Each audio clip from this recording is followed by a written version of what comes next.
வணக்கம் மக்களே, இன்னைக்கு வீடியோ நம்ம எதை பத்தி பார்க்க போறோம்னு பாத்தீங்கன்னா, சோசியல் மீடியாவே ரெண்டா பொளந்து கிடக்குதுங்க. ஒரு பக்கம் பாத்தீங்கன்னா சூப்பர் ஸ்டார் ரஜினிகாந்த், இன்னொரு பக்கம் பாத்தீங்கன்னா துரந்தர் படங்க. ஆமாங்க. ஸோ இந்த பத்தி தான் நம்ம இந்த வீடியோ டீட்டெயிலாக பார்க்க போறோம். அதுக்கு முன்னாடி நம்ம சேனலை சப்ஸ்கிரைப் பண்ணி வச்சுக்கோங்க. இது நம்மளோட ஒரு ஸ்டார்டிங் ஸ்டேஜ் தான்.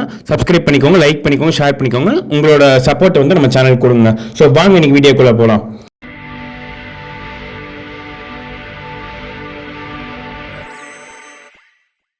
ரஜினி சார் ஒரு படத்தை பார்த்துட்டு அதை பற்றி பாராட்டி அந்த கேஸ்ட் அண்ட் குரூப்லாம் கூப்பிட்டு பாராட்டுறது புதுசு இல்லைங்க. அது எப்பயுமே பண்ணுறது தான். ஒரு நல்ல மனசுக்காரர் எப்பயுமே அதை பண்ணுறது தான். ஆனால் இந்த தடவை பார்த்தீங்கன்னா அதுக்கான ஆக்ஷன் ரியாக்ஷன் கொஞ்சம் வித்தியாசமாக வந்துருச்சு. இது என்னங்கிறது தான் நம்ம இன்னும் கொஞ்சம் டீட்டெயிலாக பார்க்க போகிறோம். அதுக்கு முன்னாடி இந்த படம் எப்படி இருக்கு, இதோட டெக்னிக்கல் ரிவ்யூ, இது பொலிட்டிக்கல் ரிவ்யூங்கிற மாதிரி எல்லாமே டீட்டெயில்டாக ஹானஸ்டா நம்ம சேனலில் ஏற்கனவே ஒரு வீடியோ வந்திருக்குங்க. அதுக்கு முன்னாடி நான் லிங்க் கொடுக்குறேன் டிஸ்கிரிப்ஷன்ல, அதை செக் அவுட் பண்ணி பாருங்க. ரஜினி சார் பாத்தீங்கன்னா இந்த படத்தை பாராட்டின விதமே கொஞ்சம் வித்தியாசமான விதம் தாங்க. அவர் ஓப்பனா சொல்லிட்டாரு, பாக்ஸ் ஆஃபீஸ் கா பாப் அப்படின்னு ஒரு ட்வீட் போட்டார். அதாவது இந்த டைரக்டர் ஆதித்யதர் இருக்காருங்களா, அவரை பார்த்து பாக்ஸ் ஆஃபீஸ் கபாப், அதாவது பாக்ஸ் ஆஃபீஸோட அப்பா இந்த படம், அந்த மாதிரி சொல்லிட்டாரு. ஒவ்வொரு இந்தியனும் கண்டிப்பா இந்த படத்தை பார்த்தே ஆகணும் அப்படின்னு சொல்லி பேட்ரியாட்டிக்கா தேசப்பற்ற ஜெய்ஹிந்த் அப்படின்னு போட்டாரு. இதுக்கு ஆதித்யதர் என்னன்னு பாத்தீங்கன்னா அவருக்கு ஒரு ஃபேன் பாய் மொமெண்ட் ஆயிடுச்சுங்க. அவரும் தெளிவா சொல்லிட்டாரு, தலைவா நீங்க தான் எங்களுக்கு என்டர்டெயின்மெண்ட்கான பெஞ்ச் மார்க்கு, நீங்களே அதை சொல்றது பாத்தீங்கன்னா எங்களுக்கு ரொம்ப பெருமையா இருக்கு அப்படிங்கிற மாதிரி அவர் சொல்லிட்டாரு. இது வரைக்கும் எல்லாமே நல்லா தாங்க போயிட்டு இருந்துச்சு. அப்புறம் தான் பாத்தீங்கன்னா இருக்க சில ரசிகர்கள் என்ன ஆயிடுச்சு அப்படின்னு பாத்தீங்கன்னா, ஒரு சின்ன ஒரு எப்பயும் போல ஒரு கான்ட்ரவர்சி, ஒரு நெருப்பை பத்த வச்சுட்டாங்க. என்னன்னா பலசாரா இந்த படம் சூப்பரா இருக்கு, பேட்ரியாட்டிக்கான்னு சொன்னாலும் சிலருக்கு இந்த படம் பிடிக்கலிங்க. அதுதான் உண்மை. அதுக்கான அந்த ஒரு ஹேட் அண்ட் நெகட்டிவிட்டி போயிட்டு தான் இருக்குது.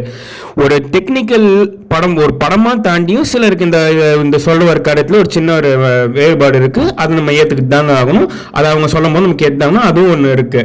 ஸோ அதுதான் இன்னைக்கு இவருக்கான வர எதிர்த்தரப்பு கருத்துக்களா இருக்குது. இப்போ பாத்தீங்கன்னா ரஜினி சாரை இந்த படத்துக்கு ஒரு பாசிட்டிவா கமெண்ட் கொடுத்தனாலேயே நிறைய பேர் நெட்டிசன்கள் அவரை தொடர்ந்து எப்பயும் போல அடிச்சுக்கிட்டு இருக்காங்க.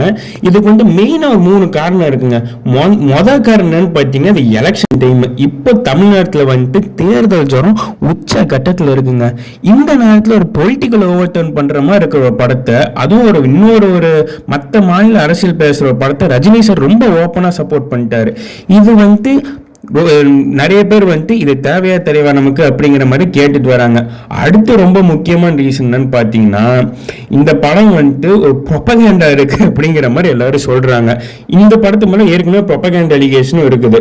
இன்னொரு பக்கம் பாத்தீங்கன்னா இந்த படம் ஒரு சாராருக்கு சார்ந்தே தான் இருக்கு. ஒரு சாரார் வேணுனே இது பண்ற மாதிரி இருக்கு, மன கசப்பை ஏற்படுத்துற மாதிரி இருக்குன்னு சொல்றாங்க. இதெல்லாம் போக பாத்தீங்கன்னா 2 நாளுக்கு முன்னாடி என்ன ஆயிடுச்சுன்னா, மெட்ராஸ் ஹைகோர்ட்ல ஒரு கேஸே போட்டாங்க, துரந்தர் படத்தை பேன் பண்ணணும். இது பாத்தீங்கன்னா ஒரு பொலிட்டிக்கல் மூவியா இருக்கு, கேம்பெயினிங் வரதுனால இது இந்த எலெக்ஷன் வர சமயங்கிறதுனால இந்த படத்தை பேன் பண்ணணும் அப்படிங்கிற மாதிரி சொல்லிட்டாங்க.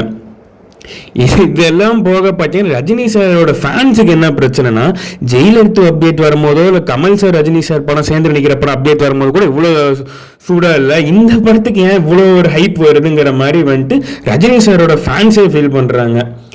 இதுக்கு கவுண்டர் ஆர்குமெண்ட் கொடுக்குற மாதிரி என்னன்னா, ரஜினி சார் ஒரு பழைய ஒரு கிளிப் கார்கில் டைம்ல அவர் பேசின ஒரு விஷயம், அதாவது இவங்க ஃபண்ட் கலெக்டிங் அப்போ இவர் பேசின ஒரு விஷயம் இப்போ ட்ரெண்ட் ஆயிட்டு இருக்கு. அதுல அவர் என்ன சொல்லியிருக்காருன்னு பாத்தீங்கன்னா, ரஜினி சாரோட சொந்த அண்ணனான நாகேஸ்வராவை பாத்தீங்கன்னா ஆர்மியில இருந்திருக்காருங்க. அவர் ஆர்மியில இருந்தப்ப என்னாச்சுன்னு பாத்தீங்கன்னா, கார்கில் டைம் அப்போ அவருக்கு அடிபட்டு அவர் ரிட்டையர் ஆகி அதுக்கப்புறம் இறந்துட்டாருங்கிற மாதிரி சொல்லியிருக்காரு. அப்போ அவங்க ஃபேமிலி எவ்வளோ கஷ்டப்பட்டாங்கிறத பற்றி அதே ப்ரெஸ் மீட்டில் அவர் சொல்லியிருக்காரு. ஸோ இதுலேருந்தே நமக்கு தெளிவாக தெரியுது, இவர் டேரெக்டாக ஆர்மி அண்ட் டெரரிஸ்ட் நடக்கிற சண்டையில் இவரோட ஃபேமிலி, இவர் பர்சனல் எப்படி பாதிக்கப்பட்டிருக்காருங்கிறது. ஸோ இவர் தரப்புலேருந்து பார்க்கும்போது இவரோட மனநிலையில் இருக்க யாருமே இந்த படத்தை பார்த்தா அவங்களுக்கு பேட்டியாட்டிக்காக தானே இருக்கும். அதனால தான் அவர் கொஞ்சம் அது ஓப்பனாக சொல்லியிருக்காரு.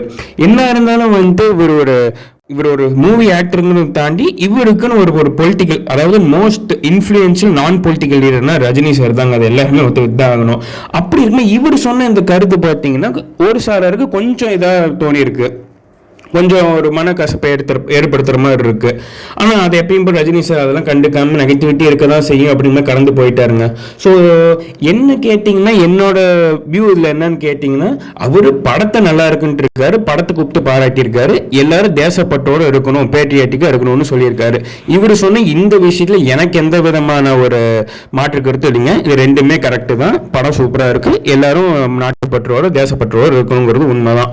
ஆனால் இன்னும் சிலருக்கு இந்த உடன்பாடு இல்லை. ஓகே, உங்கள் கருத்து என்னங்கிறது நம்ம சேனலோட கமெண்ட்ஸில் தெரியப்படுத்துங்க. ஸோ அவ்வளோதான் மக்களே, வீடியோட முடிவுக்கு வந்துட்டோம். நம்ம தொடர்ச்சி நிறைய வீடியோ பண்ணலான்ட்டு இருக்கோம். அதை பற்றின உங்களோட கருத்துக்கள் என்னவா இருந்தாலும் அது கமெண்ட்டில் கீழே கொடுங்க. வேறு எதாவது பற்றி பேசணுன்னாலும் சொல்லுங்கள், அதை பார்த்துட்டு அந்த வீடியோ பற்றி நான் என்ன பேசுகிறேன். அதுக்கு மாதிரி நம்ம சேனலை சப்ஸ்கிரைப் பண்ணி வச்சுக்கோங்க, லைக் பண்ணிக்கோங்க. தொடர்ந்து நிறைய வீடியோஸ் வரும். நம்மளுக்கு இப்போ தான் ஒரு புது சேனல், ஒரு ஃபஸ்ட்டாக எடுத்து ஒரு இனிஷியேட்டிவ் பண்ணிட்டு வந்துட்டு இருக்கோம். சப்போர்ட் பண்ணுங்கள். உங்களுக்கு எதாவது மூவி ரிவ்யூஸ் வேணும்னாலும் சொல்லுங்கள், இல்லை பழைய படம் பார்க்கணும்னு சொல்லுங்கள், பார்த்துட்டு கண்டிப்பாக அதை பற்றி நான் போடுறேன். ஏற்கனவே துரந்தர் படம் பற்றியும் நம்ம ரிவ்யூ வந்துட்டு நம்ம சேனலில் வந்திருக்கு, அதையும் செக் பண்ணி பாருங்கள். நன்றி மக்களே, இன்னொரு வீடியோவில் பார்க்கலாம். பாய்.